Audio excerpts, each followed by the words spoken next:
Assalamu alaikum and welcome to Naeem's Virtual Academy. This is Muhammad Ali Kolachi. अॼु जो पंहिंजो topic आहे keyboard. जंहिंजे अंदरि पाण ॾिसंदा पिया हूंदासीं त कीबोर्ड छा हूंदो आहे, उन जे अंदरि केतिरियूं कीज़ हूंदियूं आहिनि, उहे कीज़ जेके आहिनि केतिरनि ग्रुप्स में डिवाइडेड आहिनि। ठीकु आहे, शुरू कयूं था पिया कीबोर्ड खां। त कीबोर्ड जेको आहे उहो असल में हूंदो छा आहे। कीबोर्ड फिज़िकली कुझु हिन तरीक़े सां हिन स्ट्रक्चर में जेको आहे कंप्यूटर जो हिकिड़ो इनपुट डिवाइस तौर ते हिकिड़ो हार्डवेयर जो कंपोनेंट हूंदो आहे। ठीकु आहे, सभ खां पहिरियों कीबोर्ड छा हूंदो आहे। Keyboard is an input device. इहो पाण कंप्यूटर जे बेसिक में बिल्कुलु फर्स्ट लेक्चर जे अंदरि पाण पढ़ी चुका आहियूं त इनपुट छा हूंदो आहे। उनखां बाद में पाण इहो पढ़ियोसीं त इनपुट डिवाइसिस छा हूंदियूं आहिनि, यानी उहे डिवाइसिस जंहिंजी मदद सां पाण कंप्यूटर खे कोई इंस्ट्रक्शंस या डेटा ॾियूं त उन डिवाइस खे पाण जेको आहे इनपुट डिवाइस चवंदा आहियूं।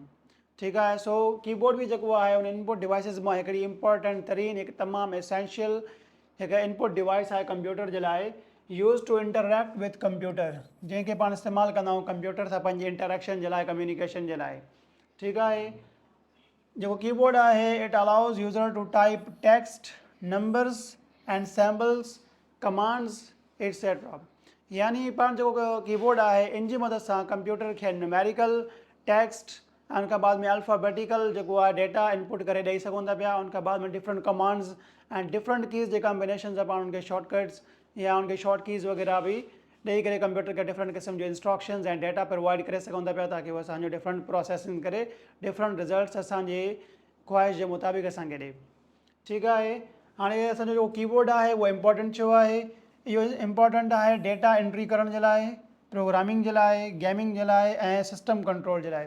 हे कुझु अहिड़ा फील्ड्स आहिनि जंहिंजे अंदरि कीबोर्ड तमामु घणो ज़रूरी आहे। पर कीबोर्ड जेको आहे कंप्यूटर जो हिकिड़ो तमामु इंटीग्रल एसेंशियल पार्ट आहे।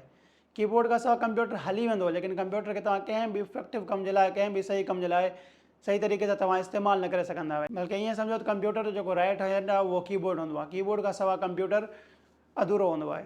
ठीकु आहे, हाणे पाण हिते हलूं था पिया ग्रुप्स ऑफ कीज़। यानी इहो जेको असांजो कीबोर्ड आहे, यानी हिकिड़ो पूरो बोर्ड आहे कीज़ जो, बटन्स जो। उन जेको आहे बोर्ड जे मथां कीज़ घणी हूंदियूं आहिनि ऐं उन्हनि खे घणनि ग्रुप्स में जेको आहे डिवाइड कजे थो पियो। So essentially a standard full size QWERTY keyboard generally has 104 keys। यानी हिकिड़ो स्टैंडर्ड हिकु आम इस्तेमालु वारो हिकु फुल साइज़ जेको कीबोर्ड हूंदो आहे उनखे जेको आहे 104 कीज़ उनजे अंदरि मौजूदु हूंदियूं आहिनि हिकु फुल साइज़ जे अंदरि। हे जेको असां हिते कीबोर्ड ॾेखारियूं था पिया इहो हिकिड़ो कॉम्पैक्ट साइज़ आहे। इन खां फुल साइज़ बि हिकिड़ो कीबोर्ड जी जेका आहे उहा थींदी आहे। पर जीअं कोई डेस्कटॉप कंप्यूटर आहे त उनजे अंदरि हिकु फुल साइज़ वारो कीबोर्ड पाण यूज़ कंदा आहियूं। जीअं कंप्यूटर वग़ैरह हूंदा आहिनि उनजे अंदरि जेको कीबोर्ड जी साइज़ आहे उहा कॉम्पैक्ट हूंदी आहे, जंहिंमें असांजे कीबोर्ड जो हिकु वारो हिसो जेको आहे उहो उनजे अंदरि मौजूदु न हूंदो आहे। या न्यूमेरिकल की पैड जेको आहे उहो अक्सर तौर ते लैपटॉप्स जे अंदरि ऐं बिलख़ुसूस मीडियम ऐं स्मॉल साइज़ वारा जेके लैपटॉप हूंदा आहिनि उन्हनि जे अंदरि अवेलेबल न हूंदो आहे। ठीकु आहे, पर हिते हिकिड़ी ॿी शइ पाण ॾिठी आहे full size QWERTY keyboard. QWERTY जो मतिलबु छा हूंदो आहे। अगरि पाण हिन कीबोर्ड जे लेआउट ते गौर कयूं त हिन कीबोर्ड जे लेआउट में जेके असांजो अल्फ़ा न्यूमेरिक कीज़ आहिनि उन्हनि में जेके पहिरियां 6 लेटर आहिनि उन्हनि जे मथां लिखियलु आहे QWERTY, QWERTY। यानी कोई बि कीबोर्ड जेको आहे उनजे अंदरि जेके अल्फ़ा न्यूमेरिक कीज़ आहिनि उन अल्फ़ा न्यूमेरिक कीज़ जे अंदरि जेके असांजी फस्ट लाइन जेका हूंदी जंहिंजे अंदरि लेटर्स लिखियलु हूंदा, उनजा जेके फस्ट 6 लेटर हूंदा उहे उन कीबोर्ड जो नालो या उनजो जेको लेआउट आहे उनखे डिफाइन कंदा पिया हूंदा। नॉर्मली स्टैंडर्ड तौर ते QWERTY लेआउट वारो जेको कीबोर्ड आहे उहो आम इस्तेमाल में कंप्यूटर में यूज़ कयो वेंदो आहे। ठीकु आहे, उनखां अलावा पाण ॾिसूं था पिया त जेके 104 तक़रीबन कीज़ आहिनि असांजे कीबोर्ड जे अंदरि उन्हनि खे मज़ीद जेको आहे 5 ग्रुप्स में डिवाइड कजे थो पियो। ठीकु आहे, जंहिंमें सभ खां पहिरियां छा हूंदो आहिनि अल्फ़ा न्यूमेरिक कीज़ हूंदा आहिनि, उनखां बाद में फंक्शन कीज़ हूंदा आहिनि, कोई कंट्रोल कीज़ हूंदा आहिनि, नेविगेशन कीज़ हूंदा आहिनि, न्यूमेरिकल कीपैड हूंदो आहे। हाणे पाण 1 बाय 1 करे ॾिसंदा पिया हूंदासीं कि अल्फ़ा न्यूमेरिक कीज़ छा हूंदियूं आहिनि, फंक्शन कीज़ छा हूंदियूं आहिनि, कंट्रोल कीज़ छा हूंदियूं आहिनि, नेविगेशनल कीज़ छा हूंदियूं आहिनि ऐं न्यूमेरिकल कीपैड छा हूंदो आहे। सो सभ खां पहिरियां पाण ॾिसूं था पिया त अल्फ़ा न्यूमेरिक कीज़ छा हूंदियूं आहिनि। अल्फ़ा न्यूमेरिक इन जे नाले मां ई ज़ाहिर थिए थो पियो, अल्फ़ा जो मतिलबु आहे अल्फ़ाबेट्स। ठीकु आहे, या जंहिंखे पाण लेटर्स बि चई सघूं था पिया। ऐं उनखां बाद में हिते जेको न्यूमेरिक आहे इन न्यूमेरिक जो मतिलबु छा थींदो, नंबर्स। या जंहिंखे पाण डिजिट्स भी चई सघूं था पिया। इन जो मतिलबु आहे त असांजे कीबोर्ड जे मथां मौजूदु जेके नंबर्स ऐं अल्फ़ाबेट्स या लेटर्स वारा जेके कीज़ आहिनि उन्हनि जो हिकिड़ो डिफरेंट हिकु अलॻि ग्रुप ठाहिजे थो पियो। उन ग्रुप खे पाण जेको आहे अल्फ़ा न्यूमेरिक कीज़ चवंदा आहियूं। हाणे उहो ग्रुप जेको आहे असांजे हिन कीबोर्ड में किथे आहे, सो असां ॾिसी सघूं था पिया त हे जेके असांजो कीबोर्ड जो लेआउट आहे जिते हे असांजा नंबर्स वग़ैरह लिखियल आहिनि। सो हे वारो जेको असांजो मुकमल लेआउट आहे, हे वारो जेको मेन हिसो हूंदो आहे असांजे कीबोर्ड जे मथां, इन मेन हिसे खे जेको आहे पाण अल्फ़ा न्यूमेरिक कीज़ चवंदा आहियूं। यानी इन हिसे जे अंदरि असां वटि अल्फ़ाबेट ऐं न्यूमेरिकल कीज़ जेके आहिनि या लेटर्स जेके आहिनि, डिजिट्स जेके आहिनि, उहे हिते असांखे मिली वेंदा आहिनि इस्तेमालु करण जे लाइ। ठीकु आहे। हिते असांखे छा मिलंदा आहिनि, लेटर्स मिलंदा आहिनि A to Z। तव्हां ॾिसी सघो था पिया हितां खां वठी करे एतिरे ताईं पाण खे A to Z जेके आहिनि टोटल लेटर्स मिलनि था पिया। उनखां बाद में पाण 0 खां वठी 9 ताईं नंबर्स मिलनि था पिया। उनखां बाद में पाण खे सैम्बल्स मिलनि थी पियूं। सैम्बल्स किथे आहिनि, अगरि तव्हांखे नज़र ईंदो हुजे त असांजा जेके न्यूमेरिकल बटन्स आहिनि या जेके कीज़ आहिनि एतिरे ताईं, उन हर की जे मथां जेको आहे हिकु सैम्बल बि छापियल आहे। नॉर्मली उन सैम्बल खे पाण जेको आहे यूज़ करे सघूं था पिया जॾहिं पाण शिफ्ट खे होल्ड कंदा आहियूं। यानी सिंपली पाण हिते 2 खे दॿायोसीं त उते असांजो 2 कंप्यूटर में प्रिंट थींदो। उनजे बजाए अगरि पाण शिफ्ट खे होल्ड करे 2 खे प्रेस कंदासीं त पोइ हिन 2 जे मथां जेका मौजूदु असांजी @ वारी साइन आहे उहा प्रिंट थी वेंदी। ठीकु आहे। उनखां अलावा हिन में छा हूंदो आहे, used for typing words, number and characters. असांजे कीबोर्ड जे मथां जेको अल्फ़ा न्यूमेरिक कीज़ वारो हे जेको हिसो आहे इहो तमामु इंपॉर्टेंट तरीन आहे जॾहिं पाण टाइपिंग जी ॻाल्हि कयूं था पिया, जॾहिं पाण खे नंबर्स टाइप करणा आहिनि ऐं डिफरेंट क़िस्म जी टाइपिंग करणी आहे। यानी तमामु टाइपिंग जो कमु ऐं कंप्यूटर में अक्सर तौर ते जेको सभ खां ज़्यादा इस्तेमालु थियण वारो हिसो हूंदो आहे उहे अल्फ़ा न्यूमेरिक कीज़ हूंदियूं आहिनि। ठीकु आहे। छाकाणि त उहो मेन एरिया ऑफ कीबोर्ड हूंदो आहे। ठीकु आहे। तव्हां ॾिसी सघो था पिया त कीबोर्ड जे मथां जेको सभ खां मेन, सभ खां इंपॉर्टेंट तरीन इलाइक़ो आहे या जेको एरिया आहे उहो असांजा अल्फ़ा न्यूमेरिक कीज़ आहिनि इन कीबोर्ड जे मथां। उनखां बाद में आहिनि असां वटि functional keys F1 to F12। यानी असांजे स्क्रीन जे मथां तव्हांखे हे कीबोर्ड नज़र ईंदो हूंदो। इन कीबोर्ड जे मथां तव्हां ॾिसंदा पिया हूंदा त कुझु असां वटि कीज़ आहिनि जेके F सां शुरू थियनि थी पियूं। F सां शुरू थियण वारियूं जेके कीज़ आहिनि इहे तक़रीबन 12 कीज़ हर कीबोर्ड जे डिफरेंट लेआउट जे मथां मौजूदु हूंदियूं आहिनि। सो फंक्शनल कीज़ खे सम्झण जे लाइ तव्हां बसि एतिरो ई ज़हन में रखो त उहा फंक्शनल की या उहा की जंहिंजो नालो F सां शुरू थिए थो पियो उहा हिकिड़ी फंक्शनल की आहे। जीअं F1 थी वियो, F2 थी वियो, 3, 4, 5, 6, 7, 8, 9, 10, 11, 12। इहे जेके 12 F सां स्टार्ट थींदड़ कीज़ आहिनि इहे सभई फंक्शनल कीज़ आहिनि। ठीकु आहे। इहे जेके कीज़ आहिनि स्पेशल पर्पज़ कीज़ आहिनि। यानी इन कीज़ खे पाण कोई नॉर्मल पर्पज़ लाइ इस्तेमालु न कंदो, लाइक टाइपिंग जे लाइ असां जेको अल्फ़ा न्यूमेरिक कीज़ वग़ैरह खे इस्तेमालु कंदा आहियूं। लेकिन जॾहिं असांखे कोई स्पेशल पर्पज़, कोई ख़ासि कमु परफॉर्म करिणो हूंदो आहे, लाइक असांखे हेल्प जो मेन्यू करिणो आहे, असांखे सर्च करिणो आहे, कंप्यूटर जो बूट मेन्यू ओपन करिणो आहे, कंहिं फाइल खे सेव एज़ करिणो आहे, अहिड़े क़िस्म जा जेके स्पेशल कमु हूंदा आहिनि उनखे पाण फंक्शनल कीज़ जी मदद सां जेको आहे ऑपरेट कंदा पिया हूंदा आहियूं ऐं यूज़ कंदा पिया आहियूं। Vary by software. Vary by software जो मतिलबु छा आहे त पाण कंप्यूटर जे अंदरि डिफरेंट क़िस्म जा सॉफ्टवेयर यूज़ कंदा आहियूं ऐं डिफरेंट क़िस्म जे सॉफ्टवेयर में हिकु जेका की आहे उहा डिफरेंट फंक्शन्स परफॉर्म कंदी पई हूंदी। ठीकु आहे।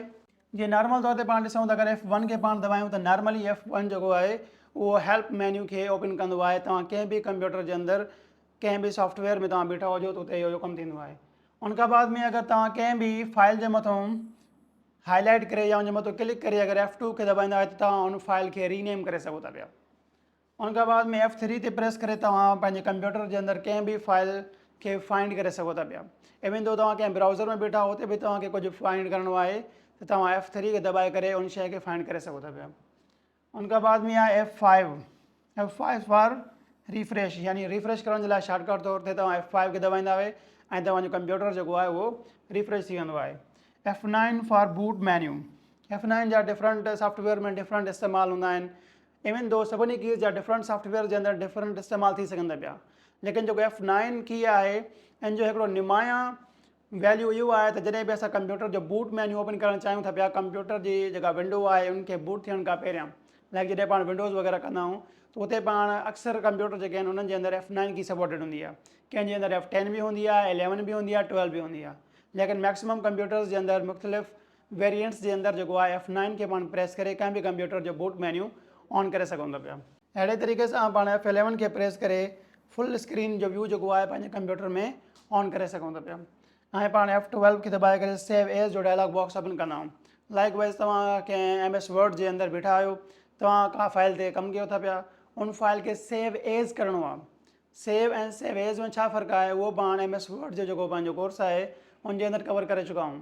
बहरहाल कंहिं बि फाइल खे सेव एज़ करण जे लाइ तव्हां F12 खे दॿाईंदा ऐं तव्हांजे लाइ फाइल खे सेव एज़ करण जो जेको ऑप्शन आहे उहो ऑन थी वेंदो ऐं तव्हां फाइल खे सेव एज़ करे सघंदा। उनखां बाद में पाण नेक्स्ट ॾिसूं था पिया, उनखां बाद में असां वटि कुझु कंट्रोल कीज़, ठीकु आहे। कंट्रोल कीज़ में कहिड़ियूं कहिड़ियूं कीज़ अची वञनि थी पियूं। कंट्रोल कीज़ में control, alt, Windows, escape, menus वारियूं जेका की आहिनि इहे असांजियूं कंट्रोल कीज़ हूंदियूं आहिनि। लाइक तव्हां असांजे अगरि कीबोर्ड जे लेआउट ते ॾिसो त हिते सभ खां पहिरियों छा आहे, कंट्रोल की हूंदी आहे ऐं उनखां बाद में अक्सर हिन जॻह ते असांजी एल्ट की हूंदी आहे ऐं हिते जेको आहे विंडो वारी की हूंदी आहे। इहे टे कीज़ थी वियूं। उनखां बाद में हिते असांजी मेन्यू वारी की हूंदी आहे ऐं वंस अगेन हिन जॻह ते असां वटि जेका कंट्रोल वारी की आहे, इन कीज़ खे पाण हाणे जेको आहे कंट्रोल कीज़ चवंदा पिया हूंदा आहियूं, ठीकु आहे। हाणे इन कंट्रोल कीज़ जो पाण इस्तेमालु छो कंदा आहियूं, used with other keys for shortcuts. हाणे जेके असांजो कंट्रोल थी वियो, विंडोज़ थी वियो, एल्ट थी वियो या जेके मेन्यू वारी की थी वई, इहे जेके कीज़ आहिनि पंहिंजे पाण में कोई ख़ासि कमु न कंदियूं पयूं हूंदियूं आहिनि। बहरहाल इन कीज़ खे पाण जेको आहे डिफरेंट कीज़ जे कॉम्बिनेशन में मिलाए करे पाण डिफरेंट क़िस्म जा कमु करे सघूं था पिया। सपोज़ पाण कंट्रोल खे पकड़े अगरि C खे दॿाईंदासीं त पाण कंहिं बि फाइल खे कॉपी करे सघूं था पिया। कंट्रोल खे प्रेस करे तव्हां V खे दॿाईंदा हुआ त कोई बि फाइल तव्हां पेस्ट करे सघो था पिया। अगरि एल्ट टैब खे तव्हां दॿायो था पिया त पोइ तव्हां स्विच, विंडोज़ या टैब्स जे विच में तव्हां स्विच करे सघो था पिया। सपोज़ तव्हांजे कंप्यूटर में हिकिड़े वक़्त में हिक खां वधीक different windows, different dialog boxes open आहिनि, तव्हां उन्हनि जे विच में स्विच करणु चाहियो था पिया त पोइ तव्हां एल्ट टैब खे प्रेस करे उन्हनि जे विच में स्विच करे सघो था पिया। या इवन दो तव्हां कंहिं बि विंडो ते बीठा आहियो, तव्हांखे डायरेक्ट डेस्कटॉप ते वञिणो आहे त पोइ तव्हां विंडो खे पकड़े D खे दॿाईंदा हुए त तव्हां डायरेक्ट डेस्कटॉप ते हलिया वेंदा हुए। इहे कुझु शॉर्टकट्स आहिनि जंहिंजी मदद सां पाण कंप्यूटर खे जेको आहे इफेक्टिव तरीक़े सां इस्तेमालु कंदा आहियूं इन्हनि कंट्रोल कीज़ जी मदद सां। तंहिंखां बाद में पाण ॾिसूं था पिया नेविगेशनल कीज़। नेविगेशनल कीज़ जे नाले मां ज़ाहिर थिए त पियो उहे कीज़ जंहिंजी मदद सां पाण कंप्यूटर में नेविगेट करे सघूं, ठीकु आहे। हाणे नेविगेशनल कीज़ जे अंदरि छा अची वञनि था पिया, सभ खां पहिरियां एरो कीज़ अचनि थी पियूं। एरो कीज़ कहिड़ियूं आहिनि, तव्हांखे हिन स्क्रीन ते कुझु एरो कीज़ नज़र ईंदियूं पियूं हूंदियूं। हीअ असांजो हिकिड़ो कीबोर्ड जो लेआउट आहे, हिकिड़ो कीबोर्ड आहे। उन कीबोर्ड ते तव्हांखे हिन तरीक़े सां एरो कीज़ नज़र ईंदियूं आहिनि। इहे कीज़ उनखां अलावा तव्हांजे कीबोर्ड जे मथां होम वारी की एंड पेज अप ऐं पेज डाउन वारी जेका की आहे, उनखां बाद में विंडो, इंसर्ट ऐं डिलीट वारो जेको बटन आहे, इहे बि नेविगेशनल कीज़ जे अंदरि ई ईंदा आहिनि, ठीकु आहे। हिन लेआउट जे अंदरि पाण खे नेविगेशनल कीज़ मां जो कुझु हिसो हिते नज़र अचे थो पियो ऐं उनखां बाद में उनजो जेको ॿियो हिसो आहे उहो असांखे हिन जॻह ते नज़र अचे थो पियो। पर कुझु कीबोर्ड जे लेआउट्स जे अंदरि उहो बिल्कुलु side by side parallel top या बॉटम में हिक ॿिए जे साइड बाय साइड में अहिड़े तरीक़े सां पिया हूंदा आहिनि। हाणे नेविगेशनल कीज़ जो पाण इस्तेमालु छो कंदा आहियूं, used for moving cursor, scrolling pages and editing text. पाण कंहिं टेक्स्ट खे एडिट करणु चाहियूं था पिया या पाण कंहिं बि डॉक्यूमेंट जे अंदरि वेठा आहियूं, उनमें पाण खे कंहिं बि पेज अप या डाउन वञिणो आहे, पोइ पाण पेज अप या पेज डाउन वारे बटन खे प्रेस करे उन डॉक्यूमेंट जे अंदरि मथे हेठि वञी सघूं था पिया, नेविगेट करे सघूं था पिया। अगरि पाण हिकु रो ते वेठा आहियूं, उनखां बाद में असांखे उनजी कहीं हेठि या मथे रो ते वञिणो आहे, पोइ पाण अप एरो या डाउन एरो की खे दॿाए करे पाण डिफरेंट रोज़ में वञी सघूं था पिया। हिकिड़े वर्ड ते वेठा आहियूं, नेक्स्ट वर्ड ते वञिणो आहे, पोइ पाण राइट या लेफ्ट एरो की खे दॿाए करे उन्हनि जे विच में नेविगेट करे सघूं था पिया। सो जेके बि असांजा नेविगेशनल बॉक्स हूंदा आहिनि डिफरेंट असांजे सॉफ्टवेयर जे अंदरि, उहे सभई नेविगेशनल कमु जेके नेविगेशनल कीज़ जी मदद सां पाण परफॉर्म कंदा पिया हूंदा आहियूं। उनखां बाद में हूंदो आहे न्यूमेरिक कीपैड। हाणे जेको असांजो कीबोर्ड आहे उनजो हिकु साइड जेको आहे उहो बिल्कुलु डेडिकेटेड हूंदो आहे, जंहिंखे पाण न्यूमेरिकल कीपैड चवंदा आहियूं, जेको अहिड़े तरीक़े सां पाण खे नज़र ईंदो आहे, found on the right side of the keyboard, जेको अक्सर तौर ते कीबोर्ड जी जेका राइट साइड हूंदी आहे उन ते पाण खे मिली वेंदो आहे। हाणे similar to the calculator layout, यानी हिन जो जेको लेआउट आहे, हिन जो जेको ॾेख आहे या हिन जे बटन जो जेको स्ट्रक्चर आहे उहो कंहिं हिकिड़े नॉर्मल कैलकुलेटर वांगुरु ई हूंदो आहे। छाकाणि त used for fast numerical data entry, यानी अहिड़ो माहौल जिते असांखे सिर्फ़ु न्यूमेरिकल डेटा एंट्री करणी हूंदी आहे, त पोइ उन जॻह ते पाण सिंपल अल्फा न्यूमेरिक कीज़ जे बजाए सिर्फ़ु न्यूमेरिकल कीपैड जो इस्तेमालु कंदा आहियूं ऐं क्विकली पाण डिजिटल डेटा डिजिट्स खे या नंबर्स खे पाण क्विकली कंहिं बि फाइल जे अंदरि इंसर्ट करे सघंदा आहियूं। हाणे ये कीज़ पाण ॾिठोसीं, इन खां अलावा बि कुझु कीज़ हूंदियूं आहिनि जंहिंखे पाण स्पेशल कीज़ चवंदा आहियूं। जीअं स्पेस बार थी वियो, स्पेस बार कहिड़ो हूंदो आहे, स्पेस बार कुझु इन तरीक़े सां हूंदो आहे। हे वारो जेको सभ खां वॾो बटण असांजे कीबोर्ड जे मथां हूंदो आहे उनखे पाण स्पेस बार चवंदा आहियूं। स्पेस बार सां छा थींदो आहे, इंसर्ट आहे स्पेस, यानी कंहिं बि तव्हां डॉक्यूमेंट जे अंदरि या किथे कोई नालो वग़ैरह लिखो था पिया, अक्सर तौर ते टेक्स्ट राइटिंग जे अंदरि तव्हांखे जॾहिं स्पेसिस रखण जी ज़रूरत पवंदी आहे उते पाण स्पेस बार खे दबाईंदा आहियूं। ठीकु आहे। उनखां बाद में जेको एंटर जो बटन हूंदो आहे, एंटर जे बटन ते छा कंदा आहियूं, एग्ज़ीक्यूट कमांड्स। एंटर जो बटन जेको आहे पाण खे ॿ मिली वेंदा आहिनि, हिकिड़ो पाण खे हिन जॻह ते मिली वेंदो आहे ऐं जेको ॿियो बटन आहे उहो पाण खे न्यूमेरिकल कीबोर्ड में बि मिली वेंदो आहे। ठीकु आहे। उनखां बाद में जेको शिफ्ट वारो बटन आहे, शिफ्ट वारो बटन छा कंदो आहे, शिफ्ट वारे बटन तां पाण लेटर्स खे कैपिटल्स में बि लिखी सघूं था पिया ऐं जेको ॿियो इस्तेमालु आहे उहो आहे सिम्बल्स खे राइट करणु। जीअं मां पहिरियों ई अर्ज़ु कयो त असां अगरि सिंपल 1 खे प्रेस कंदासीं त 1 ई प्रेस ईंदो। जेकॾहिं 1 वारे बटन ते मौजूदु अगरि असांखे हे एक्सक्लेमेशन मार्क प्रिंट करणी आहे या टाइप करणी आहे त पोइ असां शिफ्ट खे होल्ड करे 1 खे दबाईंदासीं त पोइ एक्सक्लेमेशन मार्क वारी जेका सिंबल आहे उहा टाइप थी वेंदी। ऐं उनखां बाद में इन जो ॿियो कमु छा आहे, जो अगरि पाण नॉर्मली अगरि पंहिंजो कैप्स लॉक वारो बटन बंदि आहे, नॉर्मली अगरि पाण कोई बि कंटेंट टाइप कंदा पिया हूंदासीं त उहो नंढी ABC में लिखंदा पिया हूंदासीं या उहो वरी कैपिटल केस वारे ABC जे अंदरि पाण लिखंदा पिया हूंदासीं, लेटर्स जे अंदरि पाण लिखंदा पिया हूंदासीं। अगरि पाण खे क्विकली केस चेंज करिणो आहे, लाइक वाइज़ पाण स्मॉल कैप्स जे अंदरि लिखूं था पिया, अगरि पाण वटि विच में कोई नालो अची वियो आहे, सपोज़ अली जी असांखे ए वॾी रखणी आहे त पोइ असां शिफ्ट खे पकड़े ए खे दबाईंदासीं त ए उते जेका आहे कैपिटल में अची वेंदी। ठीकु आहे। उनखां बाद में आहे बैक स्पेस जो button, deletes text before cursor, यानी अगरि तव्हां कंहिं word processor software like MS word जे अंदरि बीठा आहियो, उते तव्हांजो कर्सर कंहिं वर्ड मंझि बीठो आहे, तव्हां अगरि उते बैक स्पेस खे दबाईंदासीं त उनखां बाद में छा थींदो, जो उन कर्सर जे जेका लेफ्ट साइड में कोई बि हिकिड़ो लेटर जेको हूंदो उहो डिलीट थी वेंदो।